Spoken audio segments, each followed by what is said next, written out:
Dear students, स्वागत है आपका अपने यूट्यूब चैनल विद्या की बरसात में। आज इस वीडियो में हम लोग 10वीं वर्ग के संस्कृत विषय का 10वां पाठ मंदाकिनी वर्णनम का अध्ययन करेंगे। पाठ का परिचय प्राप्त कर लेते हैं। पहले प्रस्तुत पाठ वाल्मीकि रामायणस्य अयोध्याकाण्डस्य पंचनवति तमात् सर्गात् संकलितः। प्रस्तुत पाठ वाल्मीकि रामायण के अयोध्याकांड के 95वें सर्ग से 95वां सर्ग से संकलित किया गया है। वनवास प्रसंगे रामः सीतया लक्ष्मणेन च सह चित्रकूटम प्राप्नोति। वनवास के प्रसंग में राम सीता और लक्ष्मण के साथ चित्रकूट जाते हैं। तत्र स्थितां मंदाकिनी नदीम वर्णयन सीतां संबोधयति। वहाँ पर स्थित मंदाकिनी नदी का वर्णन करते हुए वो सीता को संबोधित करते हैं।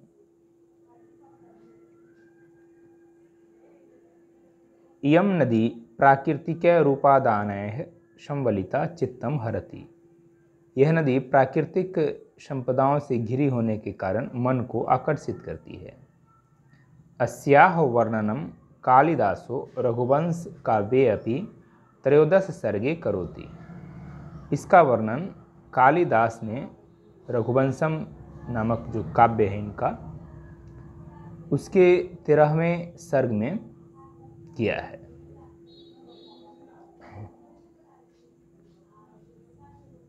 उसके 13वें सर्ग में भी, उस काव्य में भी 13वें सर्ग में किया है। अनुष्टुप छंदसि महर्षि वाल्मीकि मंदाकिनी वर्णने प्रकृते यथार्थम चित्रणम करोति। अनुष्टुप छंद में महर्षि वाल्मीकि मंदाकिनी वर्णन में प्रकृति का यथार्थ चित्रण करते हैं। तो अब पाठ को शुरू करते हैं। पहला जो श्लोक है इस पाठ में, विचित्र पुलिनाम रम्याम हंस सारस शैविताम कुसुमय रूप संपन्नाम पश्य मंदाकिनीम नदीम।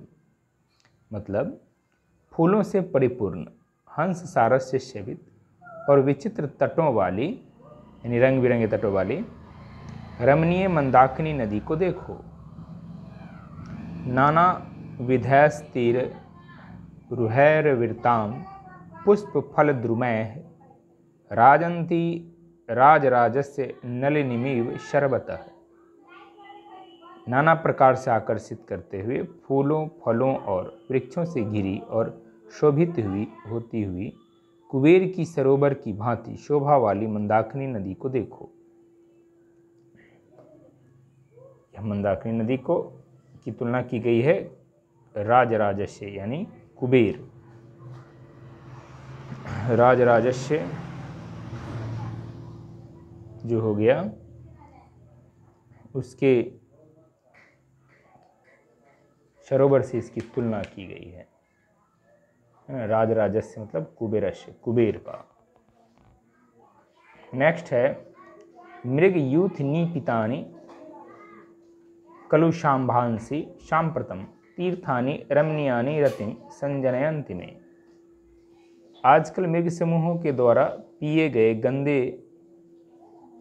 गंदे जल से युक्त यह नदी मन को मोहित करने वाले तीर्थों के प्रति मेरे प्रेम को जगा रही है।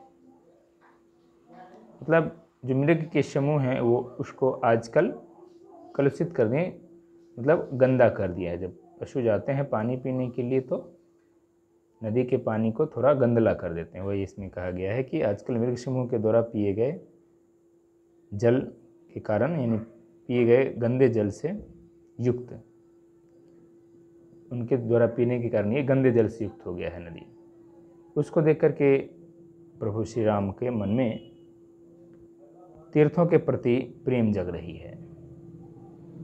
जटाजिन धरा काले वल्कलोत्तरवाशसः ऋष्यस्त्वगाहन्ते नदीम मंदाकिनीम प्रिय। यह जो नदी है इसमें बहुत सारे ऋषि महर्षि वगैरह जो जटा धारण करते हैं और मृग का चर्म को वस्त्र के रूप में पहनते हैं, मोटा वस्त्र पहनते हैं। वल्कलोत्तर का मतलब हो गया वृक्ष की छाल को वस्त्र के रूप में धारण करने वाले। जटा जिन धराह मतलब हो गया जटा और मृग चर्म धारण करने वाले। तो जटा और मृग चर्म धारण करने वाले, पैर की छाल वाला वस्त्र धारण करने वाले ऋषि लोग भी इसी मंदाकिनी नदी में स्नान करते हैं।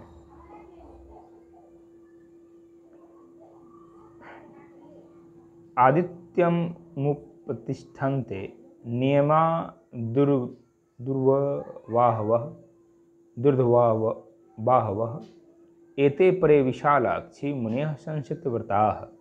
मतलब यहाँ पर कहा जा रहा है, विशालाक्षी सीता जी को संबोधित करते हुए कहा गया कि हे बड़ी बड़ी आँखों वाले, ये श्रेष्ठ तथा प्रशंसनीय व्रत रखने वाले मुनिगण अपनी बाहों को ऊपर किए हुए सूर्य की उपासना में लगे हैं।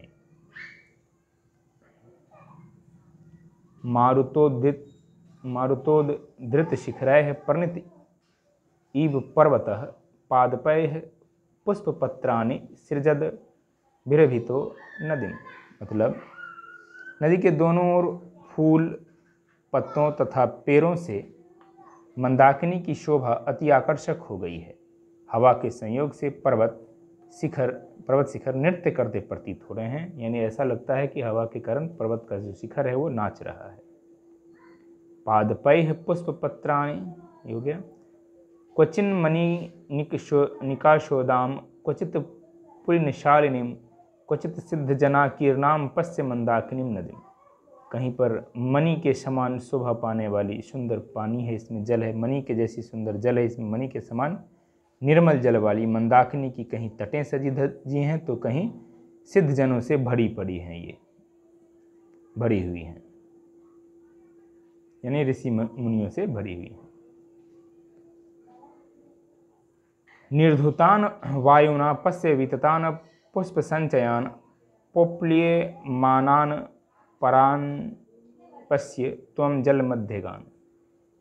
जो वायु के द्वारा कहा जा रहा सीता को कि देखो, वायु द्वारा उड़ाए गए फूल फैलते हुए फूलों के समूह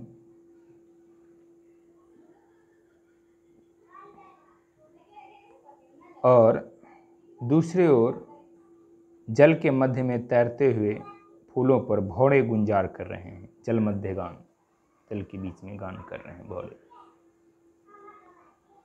तांस चाति वल्गु वचसो रथांगा हवयना द्विजाः अधिरोहंती कल्याणी निष्कूजंतः सुभाग्य। वहाँ पर बहुत मीठी वचन बोलने वाले जो पक्षी हैं, चकवा चकवे यानी चकवा नाम का जो पक्षी है वह यहाँ पर रहती है और गाते हुए शोभा बढ़ाती है। यहाँ पर इस नदी की, मंदाकिनी नदी की शोभा को बढ़ा रही है। मतलब कहा जा रहा है, कल्याणी सीता जी को कहा गया कि हे कल्याणी, मीठी बोली वाली चकवे पक्षी बैठकर गाते हुए शोभा बढ़ा रहे हैं। अगला है दर्शनम चित्रकूटस्य मंदाकिन्याश्च शोभने अधिकम पुरवासाच्च मन्ये तव च दर्शनात्। यहाँ जो दर्शन हो रहा है, हे शोभने, सीता को कहा जा रहा है हे शोभने, चित्रकूट और मंदाकिनी के जो दर्शन हो रहे हैं